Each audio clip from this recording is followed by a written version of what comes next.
ஷேய் Bairstow பிரமா காவல்துறை அதிகாரி அந்தந்த ஸ்டேஷனில் எல்லா விவசாய இடத்த கேள்வி கேட்க வருவான்.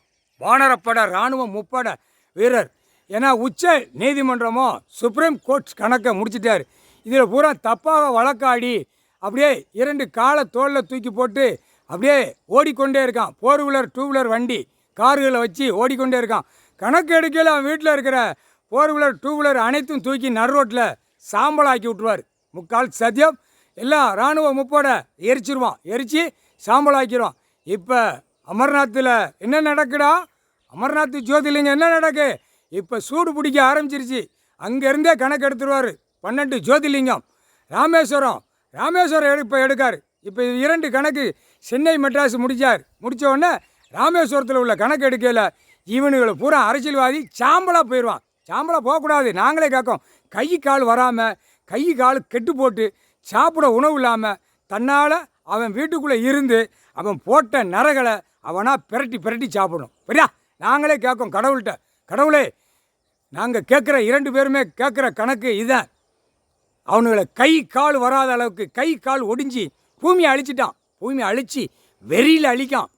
காமுட்டா பேல விவசாயத்தில் பார்க்காம பூரா பாழாக்கி விவசாயத்தை பூரா பில்டிங்காக போட்டு செண்டு கணக்கை விற்க ஆரம்பிக்கான். தாயோலி கொன்றுவார். முக்கால் சத்தியம். இது பூரா காவல்துறை அதிகாரி பார்க்கணும். ஒவ்வொரு ஸ்டேஷன்லேயும் கணக்கு, ஒவ்வொரு நீதிமன்றத்துலேயும் எல்லா கோயில் கணக்கு பூரா உள்ளே இருக்குது. அது ஏன்னு பார்க்கல அப்படிங்காரு.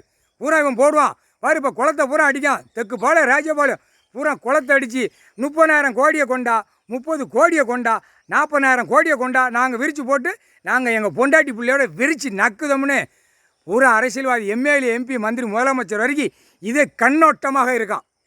கோயிலில் என்ன நடக்கு அங்கே பாடுறா. கோயிலில் எங்கே என்ன நடக்குறா? இல்லை கோயிலை பற்றி பேசாத அரசியல்வாதி முட்டாப்பேல. கோயில் எந்த கோயிலை பற்றி பேசாதேன்னா அமைங்கி போ, சுருக்கி போ. உன் வீட்டில் போய் சாக்கா கட்டி வச்சுருக்க தின்னு நக்குடா முட்டாப்பேல. முக்கால் சத்தியம். காவல்துறை அதிகாரி எல்லாமே விவசாய இடம் பூரா கணக்கு எடுத்து கொடுக்கலையா அந்த கணக்கு வாரியாக ஸ்டேஷன் வாரியாக கணக்கு எடுத்துருவாங்க. இராணுவ முப்போட பூரா எங்கெங்கே எத்தனை கணக்கு எங்கெங்கே இருக்குது என்னென்ன போகுது அப்படின்னு. முக்கால் சத்தியம். ஒரு இடத்துல தப்பு இருந்தால் 2 நாளில் கணக்கு முடித்து உள்ளே தூக்கி செயலரெல்லாம் தள்ளணும். பல வருஷம் கணக்குகளை இழுத்து அவன் 2 காலை தோளில் தூக்கி போட்டு ஜம்முன்னு போகிறான். காவல்துறை அதிகாரி தெரியுமில்லப்பா? தெரியுமா இல்லையா? என்ன பேசியா? அந்த அரசியல்வாதி எம்எல்ஏ ஃபோன் போட்டான், அதான் வெளியில் போய் ஆட்டிக்கிட்டு இருக்கான் அப்படின்னு நீங்கள் சொல்லுவீங்க. காவல்துறை அதிகாரி அடுத்தாப்புல எம்பி, அவன் வாரிசு, அவன் எம்பி எல்லாம் சேட்டை பண்ணியிருப்பான். சேட்டை உடனே உள்ள ரிப்போர்ட் வந்தவுடனே அந்த ஃபோனை போட்டான் எம்பி, போ வெளியே போ. இந்த 2 காலை தூக்கி அவன் பொண்டாட்டி பிள்ளையோட நக்கி அலைதான்னு நீங்களே சொல்லுதீங்க. புரியுதா? அடுத்தாப்புல மந்திரி, ஐயையோ மந்திரி குடும்பமாக பூரா இந்த மாதிரி நாசம் பண்ணி இந்த ரிப்போர்ட் உள்ள ஸ்டேஷனில் வருது. அதை எடுக்க போகிற நேரத்தில் ஃபோன் அடிச்சிட்டான்.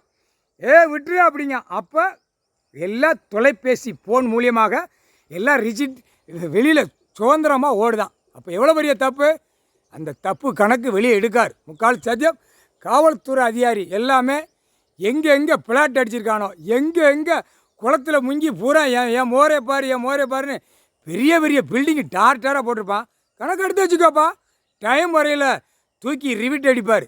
ஏன்னா வீடு கட்டுறவன் போகிறவன் 70 வயசு 75 வயசு உள்ளவனுக்கு பூரா தெரியும் இது கோயில் இடம், எல்லாம் அந்தந்த சிவன் கோயில் வச்சுருக்காரு, ஐயா வச்சுருக்காரு, இவன் மடத்தனமாக செய்தான்னு சில பெரிய ஆளுக்கள் சொல்லுவான். என்ன சொல்லுவான்? 60 வயசு 70 வயசு 80 வயசு மூதாட்டியை சொல்லுவான். ஆணும் பெண்ணும் ஐயையோ இது என்னைக்கு வெளிச்சம் வரப்போகுது அப்படின்னு. இப்போ வெளிச்சமாக கண் திறந்து உள்ள கணக்கை விடுதாரு. பார்த்து அமைங்க போ, இல்லையா துவைச்சி எடுத்து போடுவார். இப்போ இராணுவத்துக்குள்ள வேலை அங்கே பார்க்காரு டெல்லியில். இப்போ எல்லா சிக்கலும் அங்கே மோத விட்டுட்டு அதுக்கப்புறம் அரசியல்வாதியை அவனே அள்ளி தலையில் மண்ணள்ளி போட்டு அவனே அடி வாங்கி 2 கை தொட்டில் போட விட்டுருவார். எடுத்துக்கிட்டே அலைவான் மந்திரி முதலமைச்சர். அங்கே உள்ள கணக்கு புரியுதா? 9ஆம் நம்பர். இப்போ ஒவ்வொரு நாடாக கையை குலுக்க போகிறான். குலுக்காதடா, ஒவ்வொரு நாடு கீழே இறக்க போகிறாரு. குலுக்கிட்டு அலையுத. முக்கால் சத்தியம்.